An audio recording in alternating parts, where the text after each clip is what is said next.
We have defined ourselves as the most intelligent creatures on the planet. These are all our definitions. I don't know if the insects agree with us. But by our own definitions, we are the most intelligent of the species. So our understanding is right now, whoever dominates must be most intelligent. So for which we are paying a lot of price. Whoever is right now in domination, he is the most intelligent. If you go by that, we are the most intelligent. Maybe we are the most intellectual, yes, of all the creatures. But we are not the most intelligent because we don't even know what to eat after these millions of years. Hello? Even now research is going on, what is the best thing to eat? If you put something in front of your dog, one sniff, he knows whether to eat or not to eat.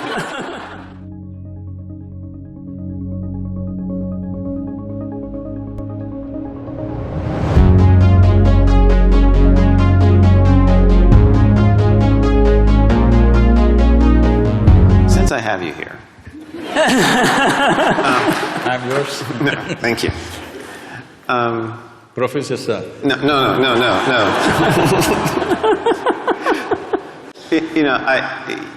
The world has a lot of problems, right?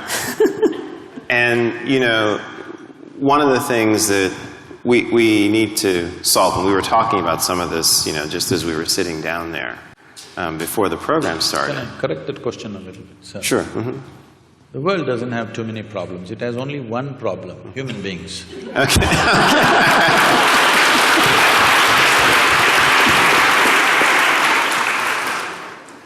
So if we could focus on that one issue. All right. What do we do? How do we use, the insights, the understanding, the enlightenment that you have to go after some of these issues? Because they're very real and they threaten us. See, by every definition that we have made, we have defined ourselves as the most intelligent creatures on the planet. These are all our definitions. I don't know if the insects agree with us. But by our own definitions, we are the most intelligent of the species. So our understanding is right now, whoever dominates must be most intelligent. So for which we are paying a lot of price. Whoever is right now in domination, he is the most intelligent. If you go by that, we are the most intelligent. Maybe we are the most intellectual, yes, of all the creatures. But we are not the most intelligent because we don't even know what to eat after these millions of years. Hello? Even now research is going on, what is the best thing to eat? If you put something in front of your dog, one sniff, he knows whether to eat or not to eat.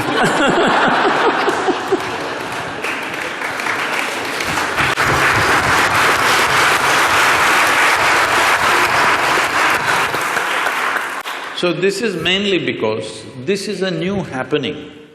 This cerebral activity is a new happening. We're a bit too excited. Just like, people are all engaged with their smartphones all the time. They're walking like this everywhere.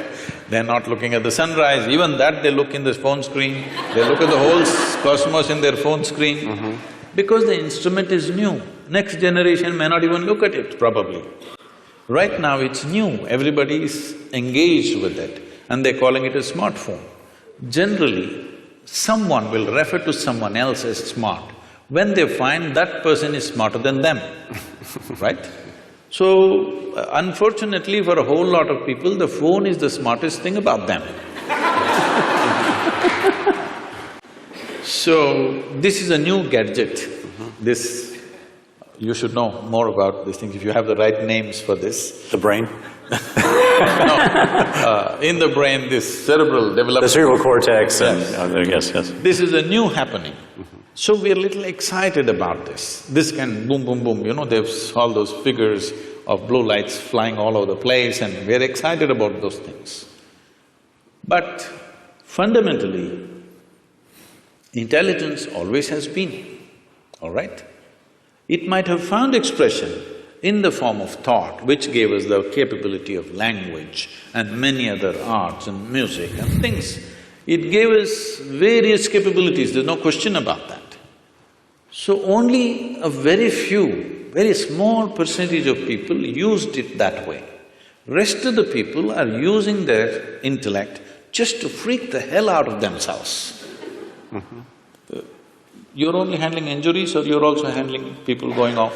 I only do neurology. I'm not board certified in psychiatry, if that's the question. If they're neurotic, you don't deal with them. Not trained for that. Okay. They all come Not to… professionally trained for A lot of them come to me. You're lucky. So, this is essentially like you have a new gadget, but you have not read the user's manual. You're doing something with it. Human suffering that you see, human beings are suffering on various levels. As a doctor, you're probably seeing physical suffering in terms of ailments and surgeries and whatever they go through, injuries and stuff. But I'm seeing a different level of suffering. People who have no ailment to complain about, but they suffer deeply. People without any ailment suffer far more than people with ailments. At least if you have an ailment, you have a good excuse. Most people don't have an excuse, simply sitting, standing, they suffer. Everybody has found a reason. Why? Well, somebody is suffering because they are poor, they're suffering their poverty. You make them rich, they'll suffer the taxes. They're not educated, they couldn't get into the school, they will suffer. Get them into the school, you've seen them suffering here. To the best school, they will get in and suffer. They're not married, they suffer, get them married.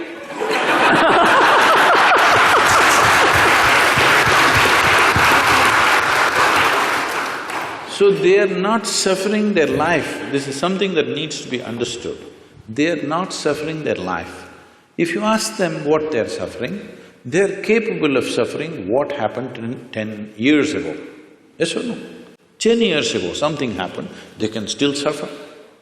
And they're capable of suffering what may happen day after tomorrow already.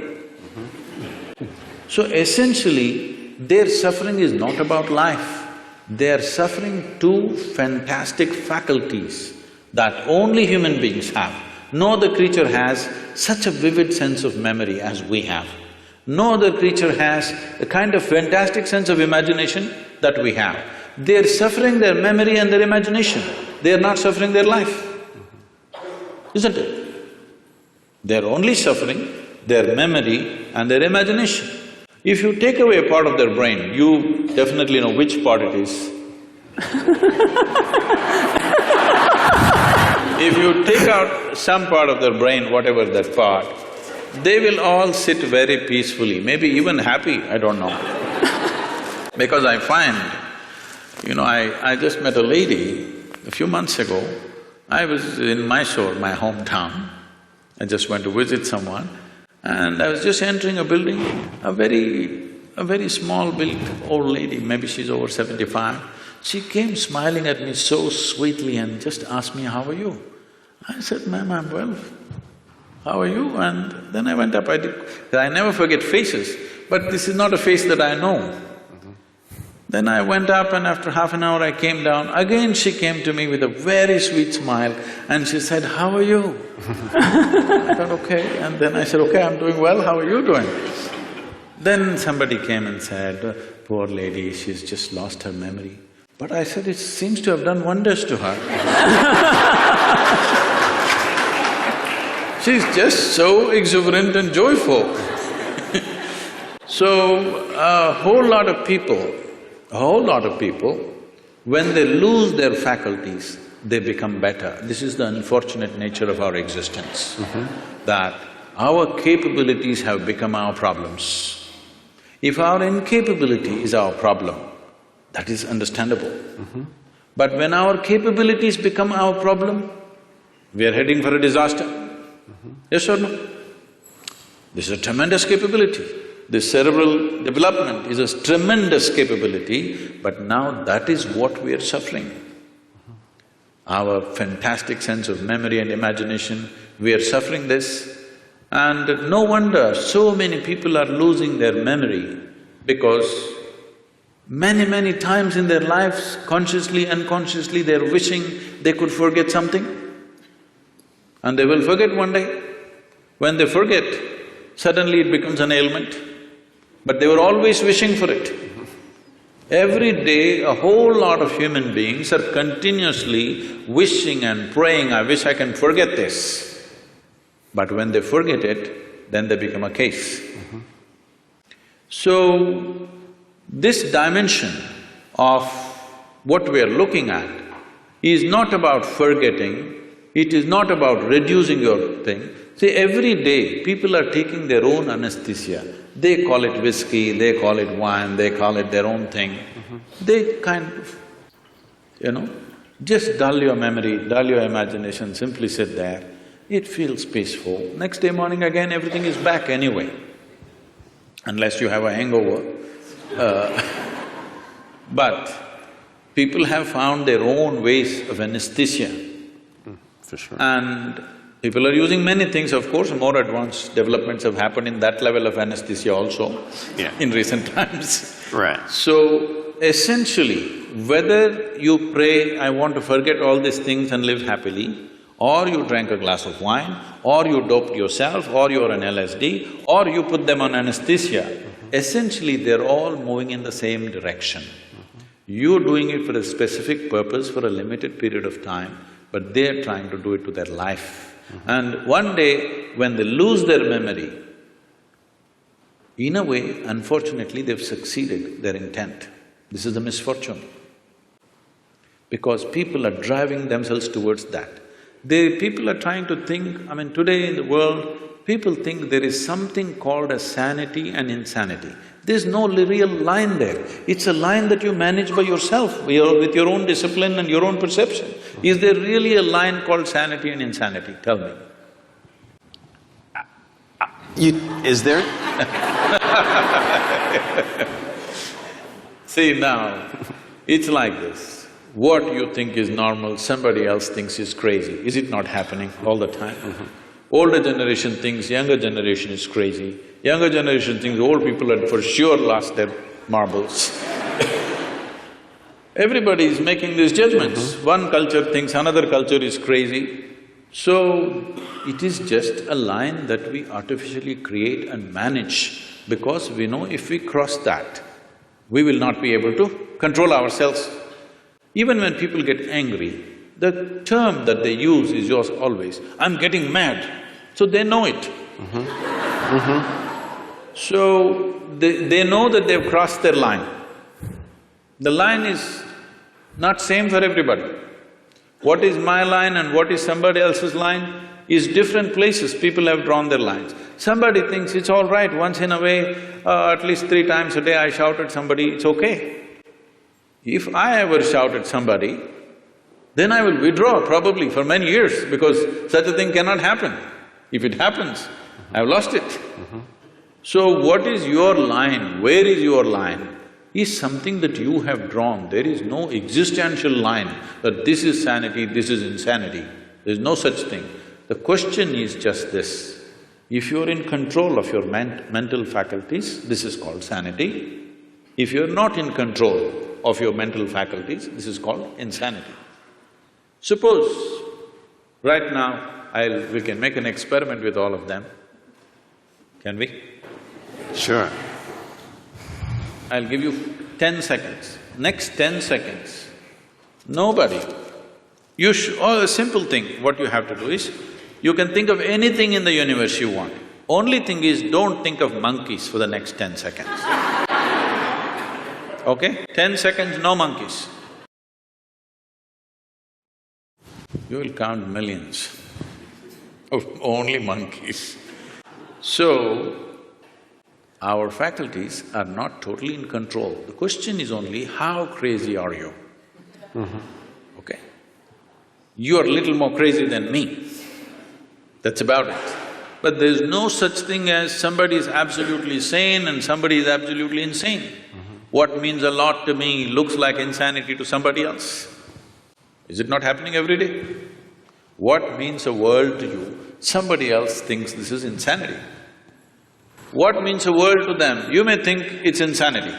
All kinds of things are being done in the world, and it looks perfectly normal for that person. It's only others who are making this judgment that he is insane.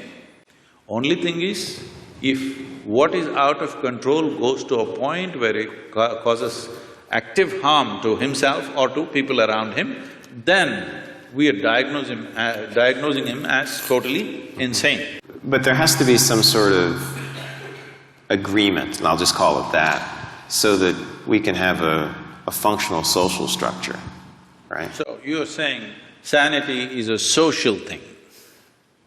I'm asking, I'm afraid to assert here. It is so. See, even in terms of sanity and insanity, what is crime and what is not, Right. is a social thing, isn't it? Right. It's a very social thing. So when we're talking about social things keep on evolving from generation to generation, it keeps changing. What you what you thought was wrong has become right, what you thought was right has become wrong. In one generation it happens, isn't it? So social realities we don't have to debate because it's a flux that all of us create. It's generally called culture.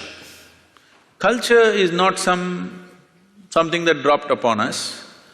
What mess we create today is tomorrow's culture. What the previous generations did, they did not do everything consciously, they did some mess. That's our culture right now. Okay, so if I understand the answer, it's a very hopeful answer. Because no matter how bad things look, they present to us a problem we can solve. Is that in the next generation? Is that sort of the point? You have teenage children or something?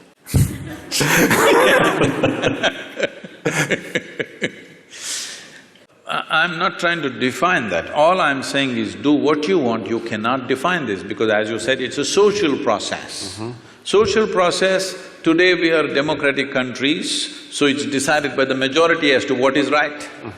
What majority decides may not always be a perfect solution, but we have agreed that if the majority says this, we do that, right or wrong.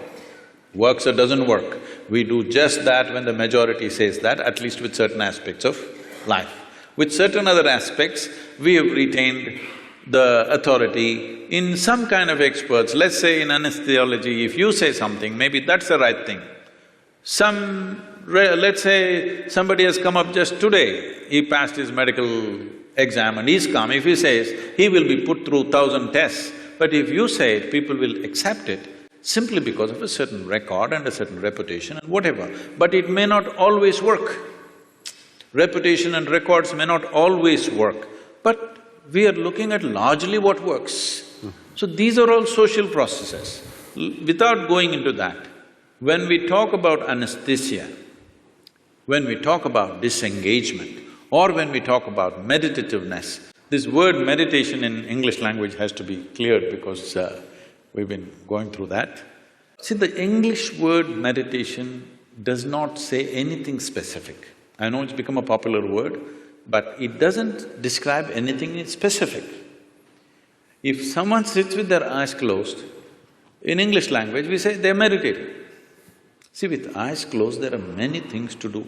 You can do japa, tapa, dharana, dhyana, samadhi, shunya, samyama. There are many things, or you might have just mastered the art of sleeping in vertical postures. It happens in the universities, in spiritual programs, people learn to sleep with their spine erect.